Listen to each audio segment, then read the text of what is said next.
lot of what I wanted to say has become redundant, and it's a lot much more that I have to learn after hearing both of you. But a lot of what you said resonates, is part of the introduction to my paper. I'm here to talk primarily about the National Mission on Libraries. It's a limited topic for this chair. This was a mission that was launched in 2014 by the Ministry of Culture to revitalize, it was a central initiative under the Ministry of Culture to revitalize the public library infrastructure in India. But before going to that, I'm just going to spend very briefly on why public libraries matter. I think they have both elaborated on that very beautifully, why it's a public good. The only thing I want to summarize very briefly is what both of them said, but one is that of course there are individual benefits from a library. For an individual, it's a lifelong learning, a way to make independent decisions, and also recreation and cultural development. But the second aspect, which again both of them touched, is it's not just an individual sort of role that the library plays in development of an individual, but the development of a society. It can become a community meeting place, it can become a place to organize, it becomes a place for communities to join together to take independent decisions. And from the national perspective, I think Dr. had said very clearly about the cultural capital, that it is a preservation of our cultural history and the nation's history. Libraries are public institutions of national importance. This has been borne out through various national institutions through our history, but in recent times, at least in India, that kind of status of libraries, at least all outside Kerala, has been diminishing. The reflection of library as a national importance, institution of national importance. I wanted to talk only about the role a library has to play in a democratic society. The concepts of freedom, equality, etc. are fundamental human values. They are also constitutionally guaranteed rights for us. But these rights are abstract in many ways. Equality, freedom, etc. There are social realities that make exclusions very, very commonplace in India, especially a country as diverse as India. For such concepts to become a reality, we need a constructive democracy, and this can only happen with well-informed citizens participating in that democracy. And how? It's a chicken or egg question. Like Sir had said, there has to be a participative citizenry. But on the other hand, institutions like libraries help to build the citizenry. Unless you have a community space, unless you have a place where people can think, articulate, and voice their decisions, then there is vast majorities of our population are already excluded from public participation, be it in formal educational institutions, be it accessing areas of power. And in another part of my paper, I've talked about how libraries in other states, there are so many entry barriers. So already they're excluded from various in participating. So libraries can be a great leveler in getting your citizenry participating in democracy. And therefore, this has to be a two-way relationship between. It's not simply a public good that the state is providing the people, but it's also a way for the people to access the state. In times of the pandemic lockdown, in Delhi and Bangalore and several other parts of the country, community-led libraries did a lot more than simply act as book repositories. They were educating people on masking, they were educating people on social distancing. In states where people had to access that app to be able to book vaccination appointments, libraries were the place where people could book appointments. Many people, others, in the national health crisis, and this was done by not public libraries but community-run voluntary libraries in various localities. So in the national crisis, libraries stepped up and showed the value that they can give. So I just want to emphasize, yes, of course it is a public good, of course reading should be a right, of course access to information should be a right, but there is also a need for the state to recognize that this is a way for the citizens to access the state and the state to access the citizens as well. Like I said, I am talking about the National Mission on Libraries. Just a brief background on library legislation and policy in India. Libraries are a state subject in the constitution, so states pass law, there is no national law. There was in pre-independence S.R. Ranganathan's Model Library Act, which was never legislated. After that, there have been several policies and several committees on libraries to devise a national level policy, but none of them have truly been successful or implemented. Administratively, the Ministry of Culture administers libraries in India. They manage six Ministry of Culture libraries, but they don't have a department devoted to public libraries. This work is carried on by Rajaram or Library Foundation, which is an autonomous institution funded by the Ministry of Culture. And in the states, ma'am had already mentioned, there are 5 states that have legislation that collect cess to run libraries, but there are 19 states with library legislations that provide for ways to have libraries in their states. Only 5 of them have a cess-based model for funding. The rest are grant-based, and sadly some do not have a funding model to keep the legislation a non-starter.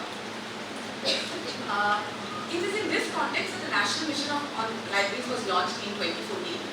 It was launched as a result of a National Knowledge Commission's report to the nation.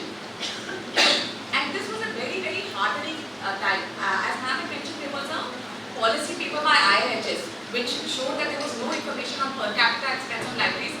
We didn't even have answered the question of how many public libraries we have in India.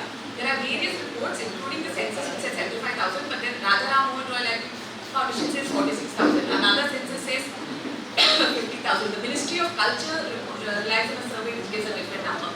So there was a lack of information. How many libraries do we have? How much is per capita spent, etc. And there was a lot of hope that this National Mission on Libraries would be able to fill this gap. The budget commitment for the National Mission on Libraries was 400 crores. It was launched by the Ministry of Culture. Rajaram Mohan Roy Foundation, Library Foundation was the nodal implementing agency.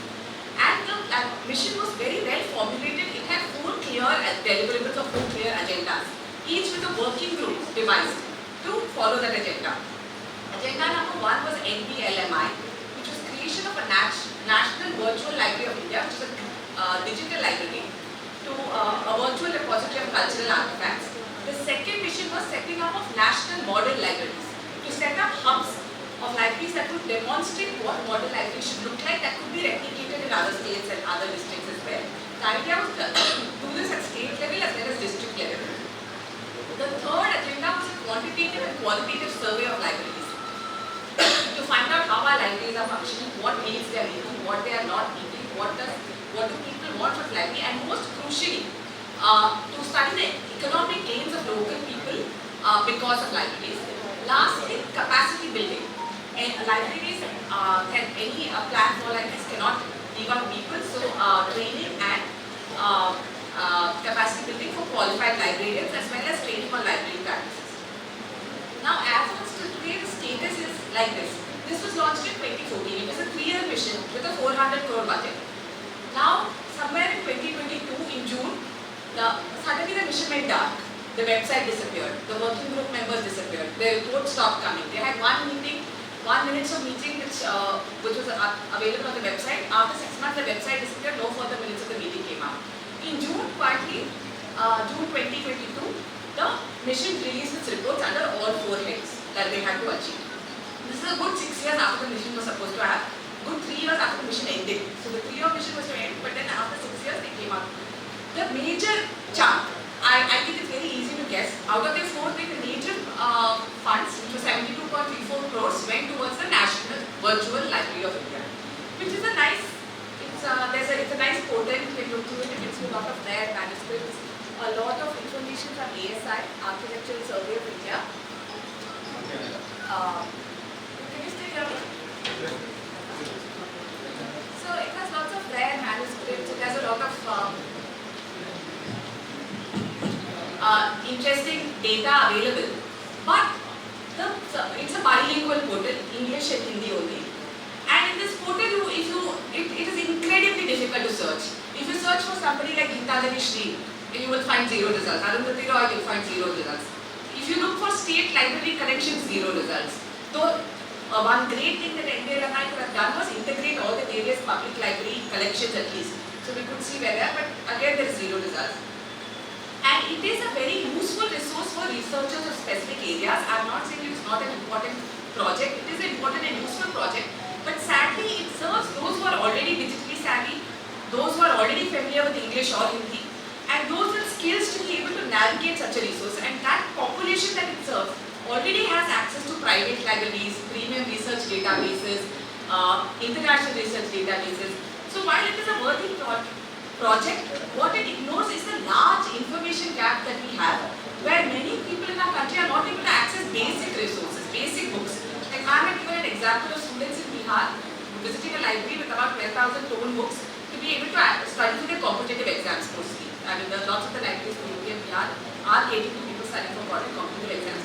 So this research database serves a certain population whose needs are already well met, while completely ignoring a large portion that has difficulty accessing the most basic levels of information.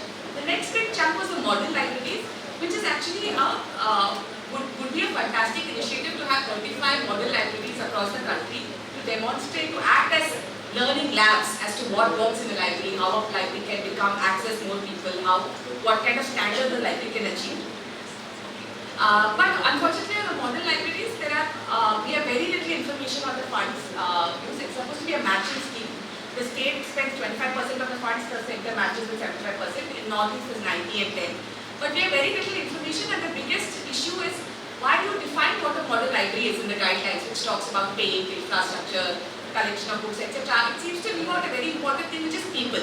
Model libraries should and must have a mechanism to have community outreach, which is completely left out. Secondly, librarians in India are grossly underpaid. And there is, to have model libraries, you need to necessarily also talk about the staff required to run the libraries, and also have provisions for adequately compensating the staff, and not like a one-time capacity building scheme or one-time training, but a sustainable sort of effort to keep it going. And lastly, I'll just skip over now just to talk about the quantitative and qualitative report. Now, this is the most visible part of the NML mission. It's a 400-page report which makes very interesting reading. It gives a lot of interesting insights. Like, there has been a 10 to 12% increase in readership in public libraries in the last 3 years. This is despite pandemics, this is despite lockdowns. This belies the claim that youth today are only interested in the internet or in videos or their short attention span. No, people want information, people want access to information, provided they're able to access it. It's very easy to say the reading culture in our countries are in decline, but this is a clear line, and I think a lot of your libraries demonstrate that there are queues outside libraries in Kozhikode, etc. for people to get in. So this is a common and easy whitewash that reading culture itself is on the decline. The other most worrying part about the survey is it surveys 5,000 libraries and 7,000 people in a country, and it draws recommendations for the library system based on 7,000 people, out of which only 5,000 are library users. So this is less than 0.01% of the population, speaking for what all of our libraries need. And what is worrying is questions in the survey designed as, would you pay fees for certain add-on services? Would you pay fees for books? These kind of questions completely defeat the purpose of the National Mission on Libraries, which is to recognize that the role of the public library is as a public good. Like I mentioned right at the beginning, it's a two-way relationship. The minute you start talking about fees, you're defeating the very core of this mission.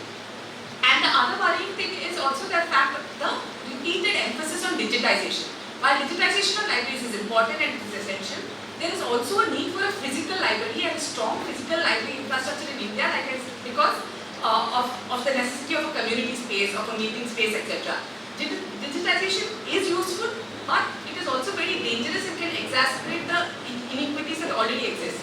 During the lockdown, etc., a lot of schools turned to online education models, and that was a very clear sort of example of how many students could simply not access education at that point. It was very easy for a certain class to be able to attend online school, etc. There were efforts to share devices, etc., but it was a very clear failure when a large chunk of our population was out of schools for 2 years, because digital education is not a substitute for physical education. It can always be a supplement, but it should never be a substitute, because it can only further increase the divides that already exist. So lastly, overall, I think my views are that the National Mission on Libraries was very much needed, but it's a colossal disappointment in what it's done so far, which is extended for another 3 years now. And I also want to place this in the context of a larger policy paralysis. In 75 years, we've had various missions, etc. Why have they not succeeded? Why have they not moved? Now, anybody will say libraries are great, books are great, the transformative power of books are fantastic. This is a cause that almost all parties unite behind, It is seen as a very benign place with no casteism, no communalism, communal elements, etc. But then why are we not putting our money and resources behind this as a polity, as the government? Their plans are floated, etc. And we also need to be aware of social exclusion playing a role in this. As I mentioned, large swaths of our population are excluded. In India, inequality is a reality. And any library policy or mission to be successful, one point that I want to make is any policy's role should not be simply developing and financing virtual or model libraries, but to recognize that their role is also to acknowledge the harm of exclusion, and the policy must be revised to level this division in some kind of way. And then just two other very minor points. The other thing is no information that we have on libraries. Like I said, according to Radharam Mohan Roy libraries, we have 46,746 libraries as of today. The 2011 census said 75,000 libraries. There's another figure that the Ministry of Culture relied on in 2014, which said 54,000 libraries. So we are in a state where we have no idea how many libraries we have, how much is our per capita spend, what should a good library have to be able to, what kind of budget a library should have per member, etc. So where do we go from here? I have no clear responses, and which is why I'm very glad to meet people with so much on-ground experience on how to organize. We do need some national movement. Yes, library is a state legislation, but state legislations have moved very slowly, so we do need some kind of national movement. And for any national movement to be a success, we need, I talk about three things. One is recognizing free libraries as a matter, for the people as a matter of right, not as simply an act of charity or benevolence, etc., but that to acknowledge the right to information. Right to information had a movement behind it, had a political, which finally led to the act being passed. To recognize that this is also a key part of that. Many libraries, like I said, the Delhi Public Library charges 100 rupees as an annual membership fee. Karnataka libraries, which has a cess, charge 200 rupees as a lifetime membership fee. Other libraries charge a deposit fee of Maharashtra. I think they are raising the deposit to 2,500 rupees. Now, many of these fees are nominal. They are 10 rupees, 20 rupees, etc.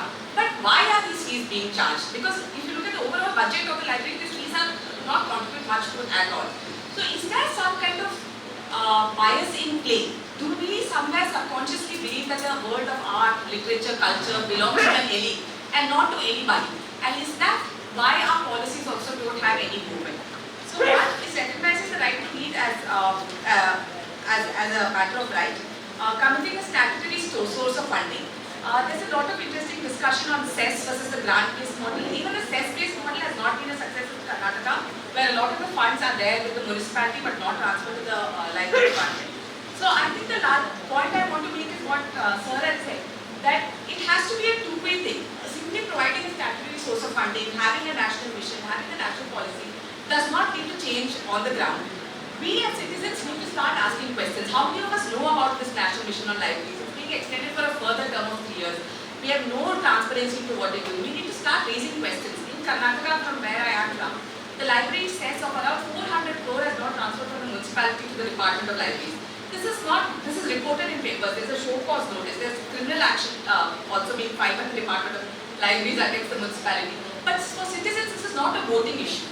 For our political parties, this is not something that brings them votes, because also it has to be a two-way action. There has to be a push from the citizenry, there also has to be a commitment from the state, and we have to acknowledge the role of libraries as a cultural capital, as an organizing force, and also as a leveler for us to be able to realize why it's valuable and push for it. So that's all I have to say. Thank you so much for all of your time, and thank you.